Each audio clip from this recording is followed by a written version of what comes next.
Today on Simply Happy Conversations, I'm talking with Denise from Flow Grief Academy. Her journey through grief has inspired her to help others and also using her unique flow method to move through grief as well. Today, she is going to be sharing some actionable takeaways after a loss of a loved one to move through grief, but also to look at decluttering their possessions. Welcome, Denise. Oh, wow. Thank you, Narelle. Thank you. And great to be here. And wow, what an important discussion on decluttering a loved one's Yes. possessions. So I'm glad to be here and to be able to share with Yes, everybody. I'm so glad. I'm excited to hear some of your tips that I'm sure I'll be able to use as well in my jobs when I do. I haven't had many, to be honest, to do with grief, but yes, I'm looking forward to it. So maybe start and tell us, if you were a Barbie doll, what would the two accessories that you would come with that gives us a little bit of insight into your interests and things you like to do? Okay, the two accessories that I would like to come with would, number one, be a nice pair of shoes. Do they have a heel or no heel? So very Okay. high heels, very sexy shoes. That's the one. A color? And the A other particular color? color would probably, yeah, Red. red shoes, because red is a magical color. It does. Red's my favorite color, so it would be red shoes. And the other one would probably be a lipstick to go with the red shoes, so that it matches and everything's Oh, beautiful. coordinated. And so does that mean that you enjoy going out and catching up with friends? Yeah. Absolutely, absolutely, yeah, yeah. And of course, looking good as well, because I do believe that if we look good, we feel good, which creates our whole feeling and energy for when we're going Definitely, out. definitely, definitely that energy, doesn't it? When you've got what Yeah. you how when you're feeling confident, isn't it? That confidence. Shoes on, you got your lips on, yeah, you got your face on, you got your Yeah. feet on, you're okay. So if I was to come to you in Queensland, where you're based, and help you with decluttering, what area in your house or your life would you love support with? Oh, definitely cupboards, clothes Oh, cupboards. Uh, I my kitchen's okay. I'll keep that. I'm a Virgo, so I keep that pretty much you know, organized, and everything's got its place, and everything has to go back in its place. But when it comes to my clothes, oh, I hate, number one, I hate washing. I hate putting clothes away. My clothes always end up sitting in the washing basket, and yet when they're all nicely folded and in the cupboard, I can look back and go, oh, that looks amazing. Just getting them from there into the so it's like cupboard. that process of washing, getting it into there. Yeah, Oh, I love that. That's one of my favorite parts. But yes, that's an easy thing to do for me. But I see it a lot with clients. They really struggle with that, taking the washing and getting it actually away. And do you have a nice big wardrobe? Oh, I nice. Yeah. do. I have a lovely big walk-in wardrobe that's actually meant for two, but it's all Yes. for me. So I have plenty of Yeah. space. But it's just getting it, come just jump up there and be neat and Yeah. tidy. And when I do put it away, it's all color coordinated as Oh, well. nice. So I have all my colors But together. that's good because that makes it easier, the process of selecting what you want to wear, because you just go to that color, isn't it? And it makes it Yeah. less Yeah. overwhelming. Yeah, totally. I just know, and I know what goes with what. So, of course, as I said, being a Virgo, I've really stepped into, as I'm getting older, I'm stepping more into that Virgo neatness. This has got to go. This has got to go. That I could never understand it when I was younger. My husband didn't understand it. I just do whatever. No, it has to be a certain Yeah. way. And when I look at my cupboard and it's all color coordinated, I know what to grab. That goes with that. This goes with that. So it's Yeah, that's easy. great. So then tell us about your challenging moments in the aftermath of the loss of your husband, which was really sudden, and the strengths that helped you to cope with that as well. Yeah. So after my husband died so suddenly, because there was no warning, he died of a blood clot. So it was incredibly sudden.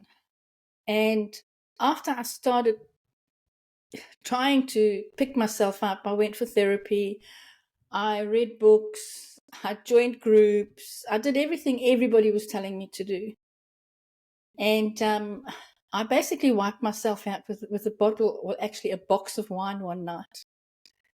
And that was my wake up call. That was my aha moment. It would have been about 6 months after Martin had passed away. And in my previous life, I was a bookkeeper to small business. So I was doing taxes and BASs and all of that. And I just continued doing that after he died. I don't know how the hell I did it, but I did. I just carried on with that, balancing books and doing whatever. And I went and saw a very particularly bad, messy client that morning, a new client. Obviously, you don't just say, yeah, hey, my husband's just passed away. But I worked with small business, so a lot of them were working from home. And this one in particular had to move nappies and all sorts of things off the table, and there were snotty kids running around. And I just didn't have the bandwidth for that. And then every time I started doing the bookwork, I'd say, so what was this expense for? I don't know. What was that for? I don't know. And I got home and I just basically cracked. And I thought, I can't do this anymore. So I thought I'd have one glass of wine. Instead, I had a whole box of wine. And with every glass, I cried and I cried more. But that was my aha moment. When I woke up in the morning, I went, I have to do something. And it was in that realization that no matter who I speak to, what I do, I have to heal me. I have to heal. And I had to start going within and releasing what's keeping me stuck. And that's where my journey started, was to heal me and not my grief. That's interesting, isn't it? And it's such a heartfelt story. Thank you for sharing. And and what it was, that sort of that aha moment that makes you change. There's always a moment for someone, isn't it? And that was yours. Yeah. So then what advice then would you give to someone who has recently experienced, a profound loss or is struggling to find their way? Maybe the loss has happened a while ago and they're still, floating along, doing the same, like you said, the same job, just thinking you have to be the same. What would you give them advice to do? Well, first of all, is to stop doing what you're doing. And I know that sounds so easy. Okay, so what do I do? We are taught, and everybody thinks that we have to talk about it. We have to go and see, talk about it, wait for time, go through the 5 stages of grief. And that's the narrative. Everybody says that. The truth is that we have to go within and heal ourselves, because whatever it is that's stopping us from healing is stopping us from living our best life. Because when we lose that loved one, whether it's a husband or child, we die with that person. That part of us, that big chunk of us dies. But what we try and do, and what we are told to do, is to just wait and it'll get better.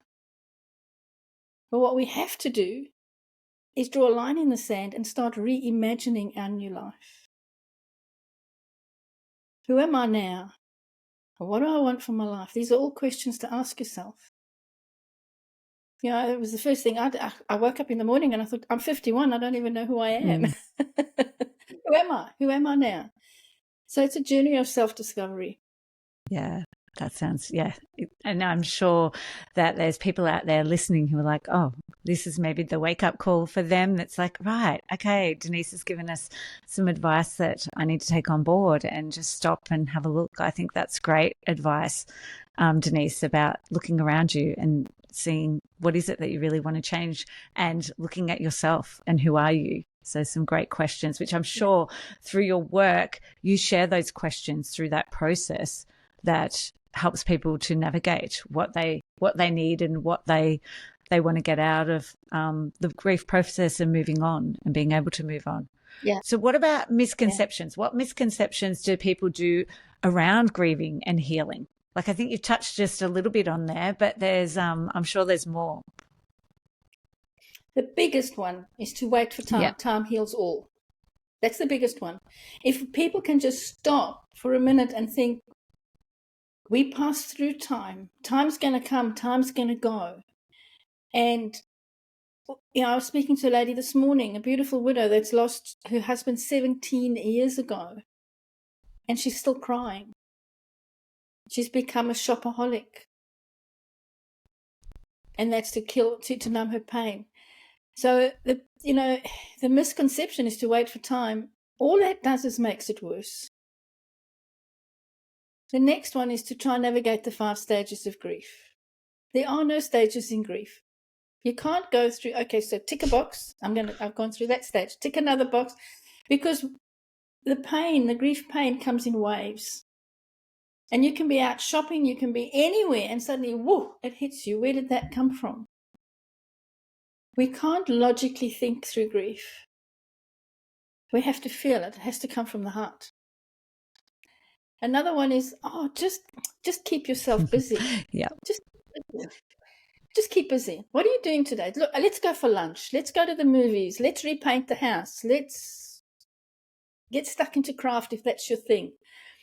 What that does is it masks your pain. You're actually not feeling your pain.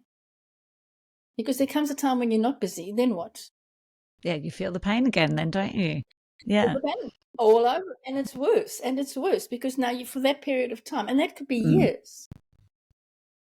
Another one with widows is, I need another man in my life. Or with widowers, I need another woman in my life. Because that pain's still there. Yeah, there's a hole, and you want to fill that hole. But we can't fill that hole with somebody else. We have to fill that hole with ourselves first. Then we can go to somebody else. Then we can start looking for a partner when we're whole, but not before. How many more do you want? There's so maybe many. Maybe one more. Another big one is why don't you just buy yourself a dog or a cat? Because then you can give your love to the animal, to that dog or that cat. Yeah, I hear that one a fair bit, actually, that I've heard clients say to me, oh, yeah, I just got the dog now, so that's my company, and that's filling the gap. Yeah. But it doesn't fill that gap, because that gap is within us. It's not external. See, everything that I mentioned is external. We have to fill it with ourselves. We have to be the change. And it's interesting, like we're talking about grief, but this, I'm sure, could relate to, a family member who's actually like hasn't died, but maybe has moved away, or maybe, some friends that have moved away, and it's that hole is still there. So, even though they haven't passed away, we can still be using these same strategies that you're talking about, and not look at the misconception, because I hear that, oh, well, shopping's just to replace that. Maybe it's even a marriage breakdown, and it's the other person's, moved out, and I hear the shopping is a big one. It's just replacing that person who's not there rather than the healing. And I as you would have gathered by my Barbie question, is I love shoes. Shoes, you can never have a bad shoe day. You never, ever. So when Martin died, if I was feeling down, I wouldn't go and buy clothes, because I'd have to get undressed, and I couldn't be bothered doing that. But I would go and buy shoes. And then, because of the confusion, and your brain is in complete mush, I couldn't decide whether I wanted the red one, the green one, the blue one, the black one, or whatever. So I would buy one in each color and never wear them, until one day somebody said to me, I've never seen anybody buy shoes like you do. And I was like, what? Is it that bad? It's always an outsider, isn't it, that has that fresh perspective. Yeah. And that's when I realized, oh my goodness, I've got to stop buying shoes. My kids used to call me Imelda Malkos because I had that many pairs of shoes. And so then tell me about the decluttering of your shoes, or are they still at the same level at the moment? No, I decluttered my shoes. That was funny, quite funny, because a lot of my clients know my shoe fetish as well, because over the years, because remember, I've been doing this for 15 years, and I've run widows retreats in Thailand and the US and so on. And one good client of mine that we're still in contact with always reminds me, the first thing you did when we went shopping in Thailand is find a shoe store. But over the years, I've actually learned to declutter, and the energy around having to have 20 pairs of shoes and not wear them. I used to look at my shoes and go, oh, I love my shoes, but not wear half of them. And it's taking up space, valuable space, money. Yeah. Yeah. So little bit by little bit, because it was fairly painful to get, because every shoe had a Yeah. memory. And that's the thing with decluttering, is that everything that you have has a memory attached to it. Mm. I pick up a shoe and go, oh, I bought those in Thailand. Oh, I bought those in the US. Oh, I bought those at Macy's. Who cares where they come from? I'm not wearing them at the No, end of the but that's the day. memory, isn't it? It's the memory that people are Yeah. attached to of that place. But they've got a physical item that's taking up space in their life, in their home. Yeah, that's right. That's right. So I'm very proud to say I'm down to maybe 1 or 2 pairs of shoes that I wear regularly. And then I've got a few pairs that I must have culled about 95% of my Wow. shoes. Yeah. Yeah. And I don't have that. And it's amazing how when you release, and it's the same as with grief, when you release, you don't have that, oh, I need to buy shoes, or oh, I need to share my story or whatever, because you've healed from that. And so for you, when you released those shoes, it's almost like you've said to the universe, okay, I'm now open. I can receive something else instead because I have room in my life. I don't have all these shoes. So there's now space for other things. Was there anything in particular that then came into your life because of that? I'll tell you what did come in was a lot of freedom and a lot of clarity of my steps forward. And I related that to having the shoes there that weren't walking or going anywhere. That's interesting. Yeah.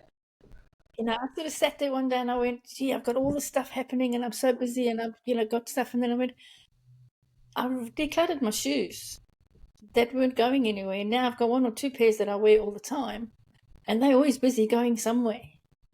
Yeah, that's great. And so obviously your work has also increased in this area and just coming into an area that you're obviously really passionate about. So how then can Yeah. people declutter their possessions around a loved one that may have also passed on? Yep. That's the hardest, because there's a whole life in those positions. There's a whole life. I have so many say, when is the right time? When is the right time? How long? And there is no time, there is no length. It's when you're ready. It's when you're ready.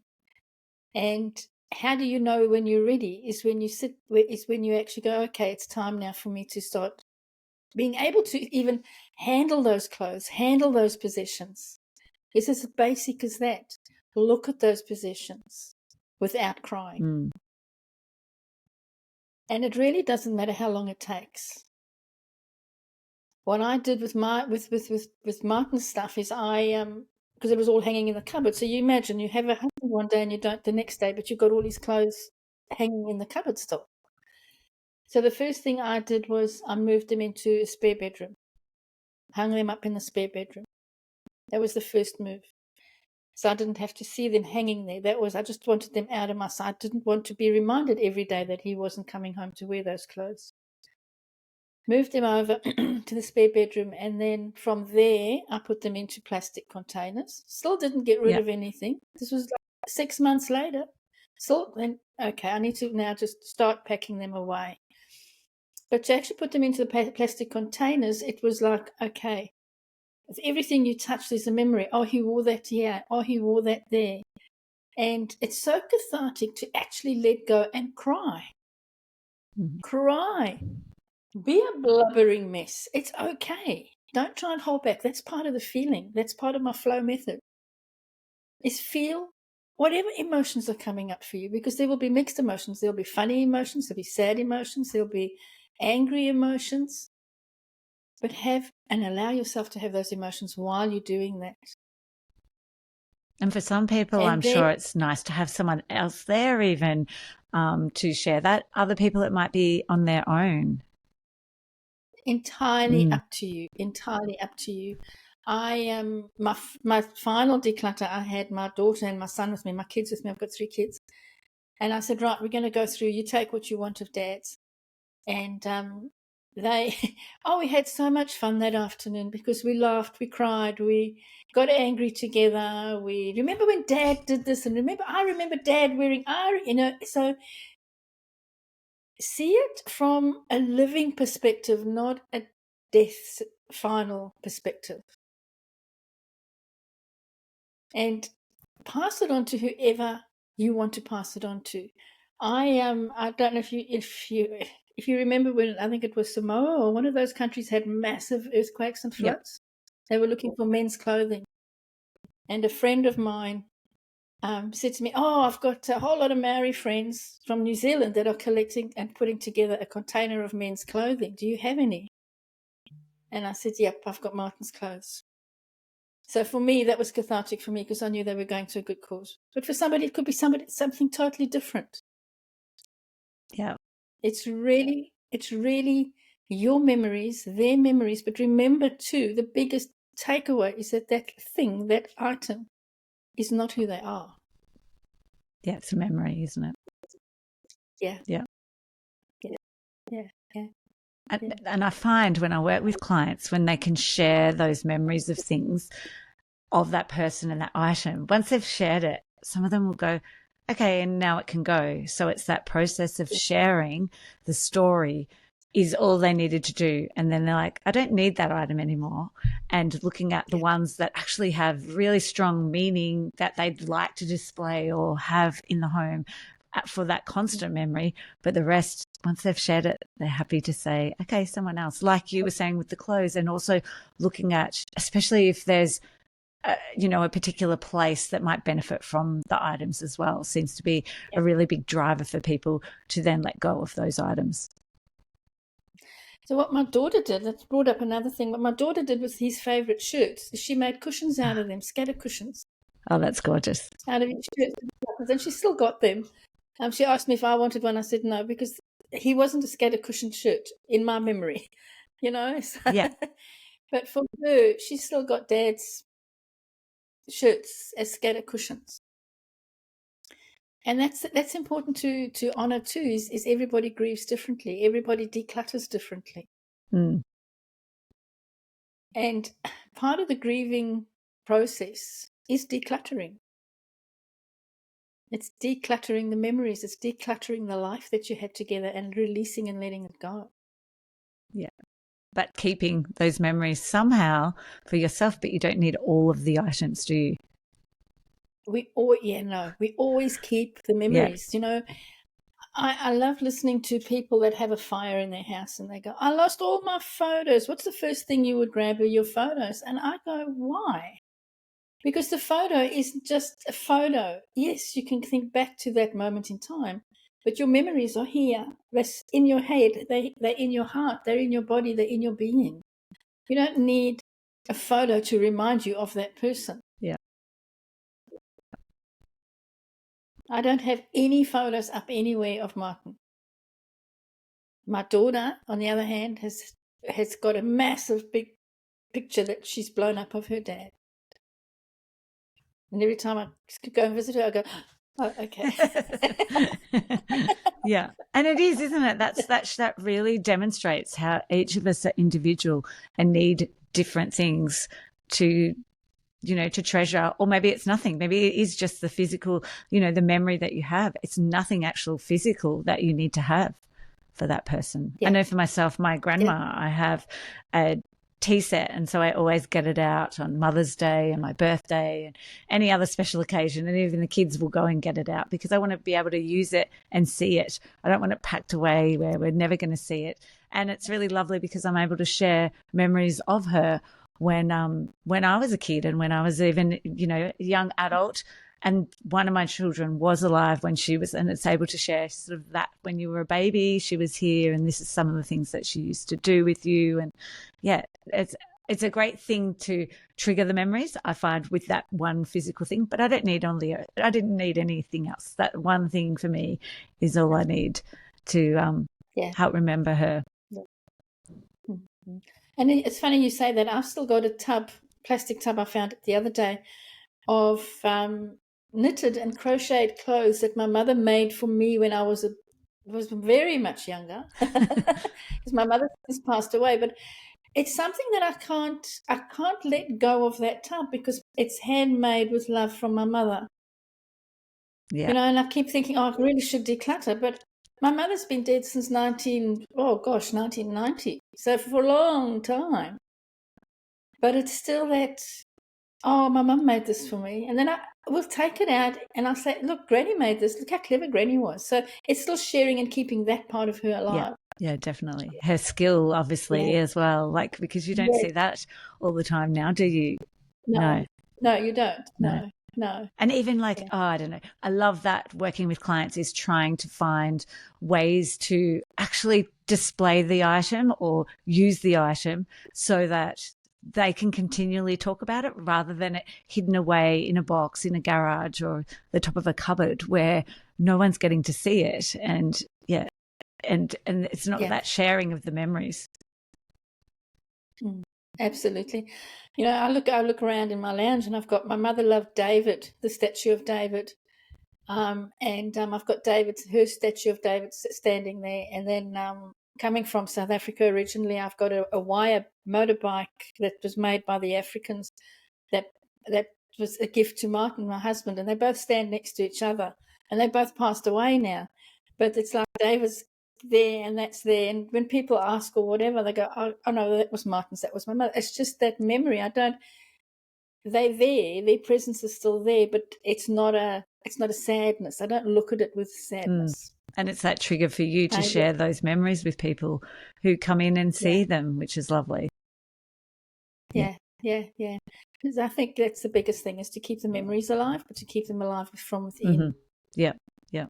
So if people wanted to get in contact with you, where can they find you? Where's the best place for them to go to? The best place is to go to my website, which is flowgriefacademy.com. I've got the links to everything that I do on there. I have a Facebook group as well. I have obviously my podcast, Grief Unlocked.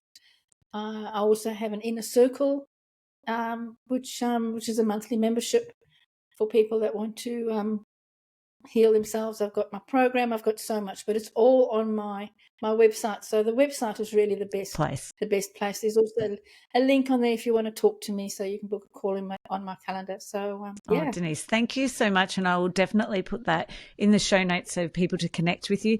Thank you for your time and for sharing your own story and the steps that we can help us through grief. It mightn't be now, but it might be sometime down the track that people can then come back to this episode and find relevance in it. Thank you so much. Awesome. Thank you so much for having me on, Narelle. Really appreciate it.